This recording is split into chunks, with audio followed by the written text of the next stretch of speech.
بسم اللہ الرحمن الرحیم۔ رموز اسلام چینل میں خوش آمدید۔ جو نصیب میں نہ ہو اسے تڑپتی دعائیں مقدر میں لے آتی ہیں۔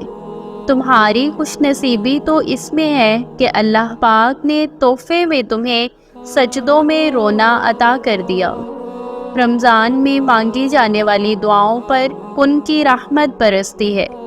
جنت میں ایک دروازہ ہے جسے ریان کہتے ہیں، جس میں سے صرف روزے دار ہی داخل ہوں گے۔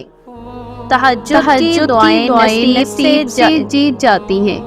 قرآن کو اپنا ساتھی بنانے والا کبھی تنہا نہیں رہتا، نہ دنیا میں اور نہ آخرت میں۔ اگر ہو رہی ہے دیری تو تم اپنی دعائیں بڑھا دو، اور اگر بڑھ رہی ہے دل کی بے چینی تو تم اس رب کا ذکر بڑھا دو۔ اگر ناممکن کو ممکن دیکھنا چاہتے ہو تو پہلے اپنے رب سے دوستی کر لو۔ میں کیوں مایوس؟ میرے پاس تو وہ خدا ہے جس کے اشارے پہ پہاڑ پگھل سکتا ہے اور موم پتھر بن سکتا ہے۔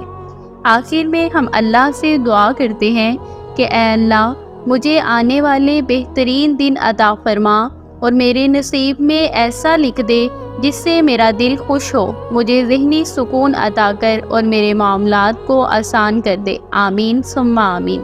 ناظرین، اگر آپ کو اس ویڈیو سے کچھ بھی سیکھنے کو ملا ہو تو کومنٹس میں ضرور شیئر کریں، چینل کو لائک کریں، سبسکرائب کریں۔ جزاک اللہ۔